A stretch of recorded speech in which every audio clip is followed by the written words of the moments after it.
Hello and welcome to this lecture of thermodynamics PYQs. और इस lecture में हम थर्मोडायनेमिक्स के पीवाईक्यूज डिस्कस करेंगे। हालांकि इसके पहले मैंने बहुत सारे पीवाईक्यूज डिस्कस किए हैं थर्मोडायनेमिक्स के ऊपर।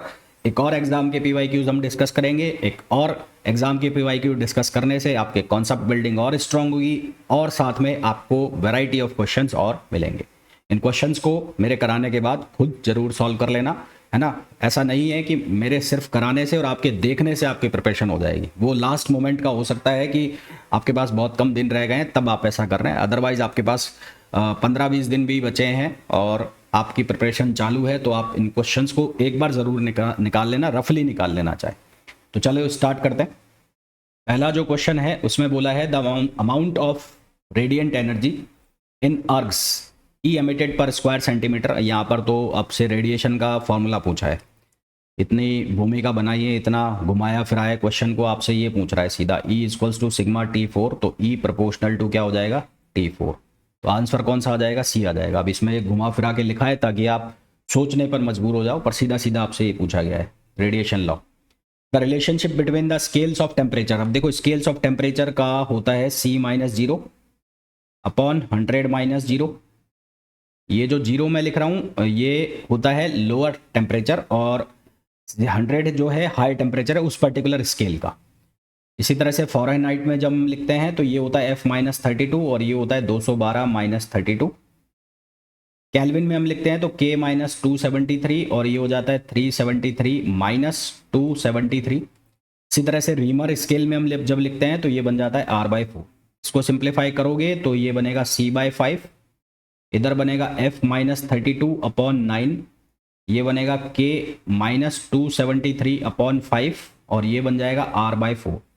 तो ये स्केल पर पूछते हैं, है ना। तो यहाँ पर क्या होता है, जो पर्टिकुलर टेम्परेचर स्केल है वो माइनस उसका lower freezing point upon upper freezing point minus lower freezing point, तो वैसे फॉर्मूला बनाया जाता है। तो हमें ऑप्शंस में से चूज करना है, तो सही आंसर हमारे पास कौन सा आएगा? C आएगा।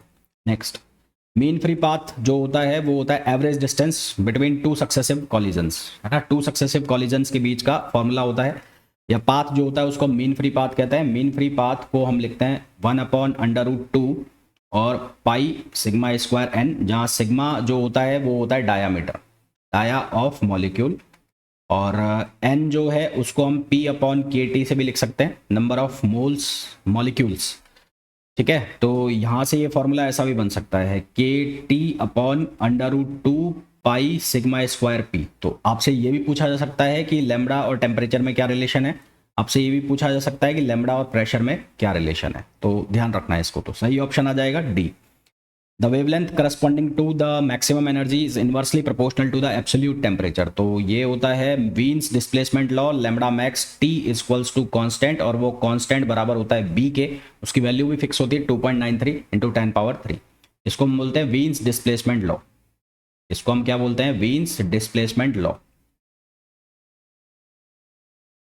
वीन्स डिस्प्लेसमेंट लॉ। तो सही आंसर हमारे पास कौन सा आ जाएगा? C आ जाएगा।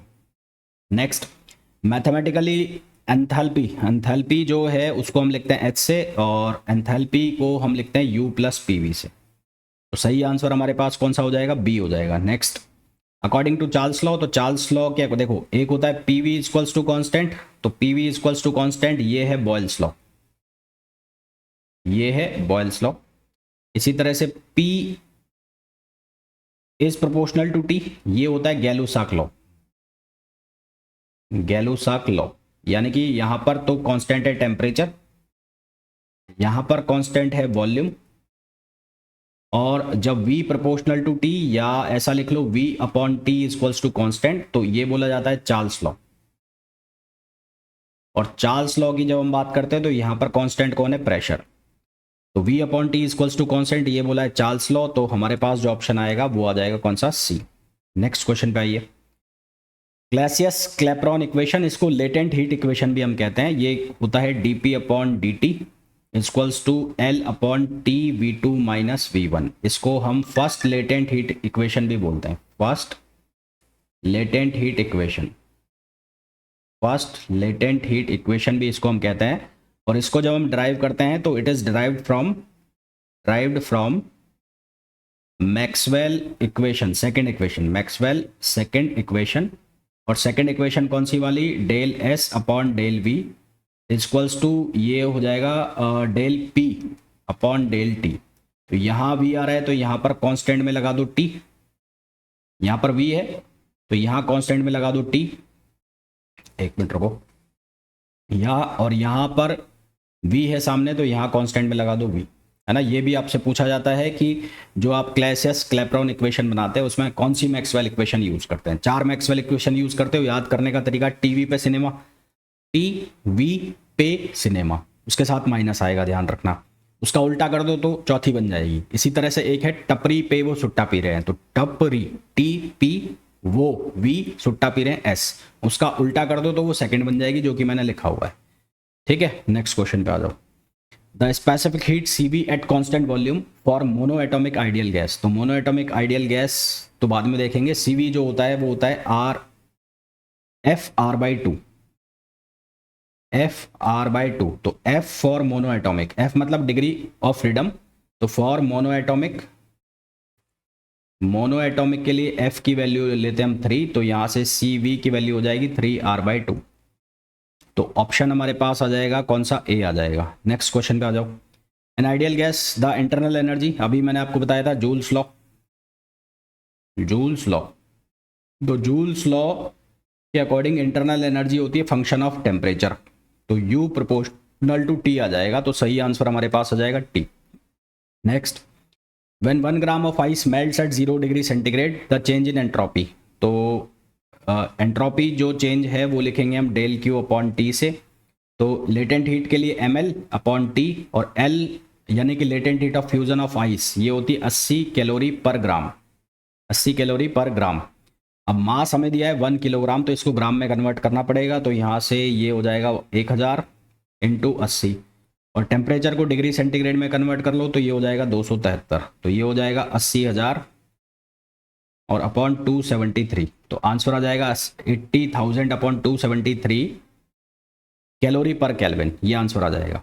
ठीक है, ये दोनों लगभग सेम से दिए हुए हैं, पर यहाँ ध्यान रखना यूनिट्स का, तो यूनिट्स मैंने आपको बता दी है, ये कैलोरी में है, तो उसके अकॉर्डिंग आपको सॉल्व करना है।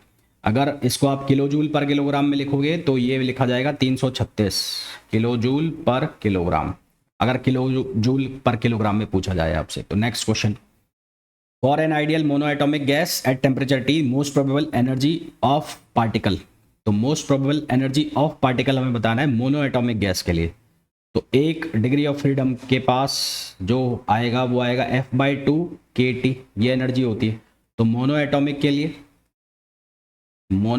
के लिए F बराबर हो जाएगा कितना, 3, तो ये हो जाएगा 3/2 kT। ऐसे ही अगर ये डायएटॉमिक होता तो ये हो जाता 5/2 kT। इसी तरह से ये ट्राईएटॉमिक होता तो ये हो जाता 6/2 kT। नेक्स्ट क्वेश्चन पे आ जाइए। When the temperature of black body at T Kelvin is increased to 2T Kelvin, the radiation emitted by it increases by। तो E proportional to T power 4, तो यहाँ से बनेगा E2 upon E1 equals to ये हो जाएगा T2 upon T1 power 4। तो 2T times बढ़ाया जा रहा है, तो E2 अपॉन E, और ये हो जाएगा 2 अपॉन 1, ये पावर 4, तो 2 पावर 4 हो जाएगा 16, तो ये फैक्टर 16 आंसर आ जाएगा, फैक्टर ऑफ 16। तो जो एनर्जी है वो 16 टाइम्स इंक्रीज हो जाएगी। Next, at low temperature the behaviour of electronic contribution of the specific heat CV of normal metal will depends. Low temperature यानी कि T³ law, divide T³ law, तो CV is proportional to T³। Next, according to van der Waal equation, तो van der Waal equation के according हमें VC upon RTC इसका formula बताना है, तो ये बनता है 8/3। सही आंसर आएगा हमारे पास D। यहाँ पर आपको याद रखना है कि जो TC है उसकी वैल्यू होती है 8A अपॉन 27 RB। इसी तरह से PC की वैल्यू होती है A अपॉन 27 B², और VC की वैल्यू होती है 3B। ये वैल्यू रख के फिर आप ये कांस्टेंट की वैल्यू निकालते हैं जो कि आता है 8/3। Next, which of the following statement is not true. तो कांस्टेंट टेम्परेचर, मैं सीधा स्टेटमेंट बता रहा हूँ, constant temperature and pressure spontaneous change of system will occur in the direction of increasing Gibbs energy। ये गलत है। spontaneous change जब भी होगा, spontaneous change के लिए डेल्टा G यानी कि गिब्स एनर्जी जो है वो डिक्रीज करेगी। ये क्या करेगी, डिक्रीज। और डेल्टा जी ग्रेटर देन 0 होगा नॉन स्पॉन्टेनियस प्रोसेस के लिए, नॉन स्पॉन्टेनियस प्रोसेस के लिए। तो हमें किसका पूछा है, स्पॉन्टेनियस का पूछा है, तो हमारे पास जो आंसर आ जाएगा वो सी आ जाएगा। Next, in which of the following thermodynamic process heat is neither absorb और नॉट रिलीज। तो isothermal process constant temperature, isobaric process constant pressure,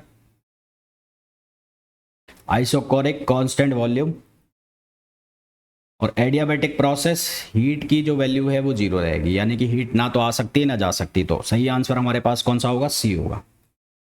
for a thermodynamic system work done in a given process, तो work done जो होता है वो path function होता है, path function. तो पाथ फंक्शन है तो ये डिपेंड करेगा किसके ऊपर, पाथ के ऊपर। तो वर्क जो है वो डिपेंड करेगा किसके ऊपर, पाथ के ऊपर। नेक्स्ट, वॉल्यूम एक्सपेंशन कॉफिशिएंट, तो वॉल्यूम एक्सपेंशन कॉफिशिएंट को हम लिखते हैं 1/v del v upon del t, और यहाँ पर p आ गया। इसी तरह से प्रेशर एक्सपेंशन कॉफिशिएंट बनता है, तो प्रेशर एक्सपेंशन कॉफिशिएंट में क्या बनेगा, 1/p del p upon del t, और v कांस्टेंट हो जाएगा, है ना। ये वॉल्यूम एक्सपेंशन कॉफिशिएंट है, वॉल्यूम एक्सपेंशन कॉफिशिएंट है। इसी तरह से एक बनता है प्रेशर, तो प्रेशर में आएगा 1/p del p upon del t, और यहाँ पर v कांस्टेंट हो जाएगा, तो ये हो जाएगा pressure expansion coefficient, pressure expansion coefficient. तो हमारे पास जो आंसर आ जाएगा वो आ जाएगा A. Next, if 1 mole of an ideal gas is allowed to expand isothermally 8 times, तो उसकी एंट्रोपी पूछिए। देखो हीट जो होती है, हीट आइसोथर्मल में उसको हम लिखते हैं nRT ln v2 upon v1, और ds इक्वल्स टू होता है डेल क्यू अपॉन टी, तो t से t कैंसिल हो जाएगा, तो यहाँ बचेगा nr ln v2 upon v1। अब v2 की जो वैल्यू है वो वैल्यू कितनी है, 8 टाइम्स है, तो ये nr ln 8 हो जाएगा, क्योंकि v2 upon v1 equals to 8 दिया हुआ है, यहाँ पर लिखा हुआ है, और नंबर ऑफ मोल्स कितने हैं, 1 है, तो ds की वैल्यू हो जाएगी r, और ये लिखा जाएगा ln 2 पावर 3, तो 3 आगे आ जाएगा, तो ये बचेगा 3r ln 2। ln 2 की जो वैल्यू है वो लेते हैं हम 0.693, तो यहाँ से आंसर बचेगा 2.07r, तो ये लमसम इक्वल हो जाएगा 2r के। तो आंसर हमारे पास जो आ जाएगा वो 2r, क्योंकि हमें r के टर्म्स में पूछा है, r के मल्टीपल में पूछा है, तो आंसर आ जाएगा 2। Next, the thermodynamic potential enthalpy, देखो एंथैल्पी जो है, एंथैल्पी ये एक थर्मोडायनेमिक पोटेंशियल है, और इसमें कांस्टेंट रखा जाता है एंट्रोपी को और प्रेशर को। तो H इक्वल्स टू होता है हमारे पास U प्लस PV, और DH को हम लिख सकते हैं DU plus PDV plus VDP। अब हम ये पढ़ते हैं कि TDS equals to DU plus PDV होता है, तो DU को हम लिख सकते हैं TDS माइनस PDV। तो यहाँ से ये रिलेशन अगर मैं सब्सटीट्यूट करता हूँ तो ये बनेगा TDS माइनस PDV, PDV से PDV कैंसिल होगा, ये बचेगा VDP, और ये वैल्यू आ गई DH। तो एक बार जब आप कांस्टेंट करोगे किसको, एंट्रोपी को, तो कांस्टेंट एंट्रोपी जब आप करोगे तो DS की वैल्यू हो जाएगी 0, तो ये बनेगा DH इक्वल्स टू VDP, तो यहाँ से बनेगा V equals to DH upon DP, और इसमें आपने कांस्टेंट कर रखा है किसको, S को। फिर आप कांस्टेंट करोगे किसको, प्रेशर को, तो कांस्टेंट प्रेशर में dP की वैल्यू आप 0 करोगे, तो ये बन जाएगा DH इक्वल्स टू TDS, तो यहाँ से T की वैल्यू हो जाएगी DH अपॉन DS, और आपने कांस्टेंट कर रखा है किसको, प्रेशर को। तो सही स्टेटमेंट इसका B आएगा, पर यहाँ पर इसमें चेंज कर लेना, यहाँ P आएगा, P ना। तो it is all about thermodynamics questions, और आई होप जितने भी क्वेश्चंस मैंने आपको बताए हैं वो बहुत अच्छे से समझ आ गए होंगे, आपको कॉन्सेप्ट भी इनके पीछे के समझ में आ गए होंगे, आपकी प्रिपरेशन भी और अच्छी हो गई होगी। तो मिलते हैं नेक्स्ट वीडियो में, till then thank you, bye bye.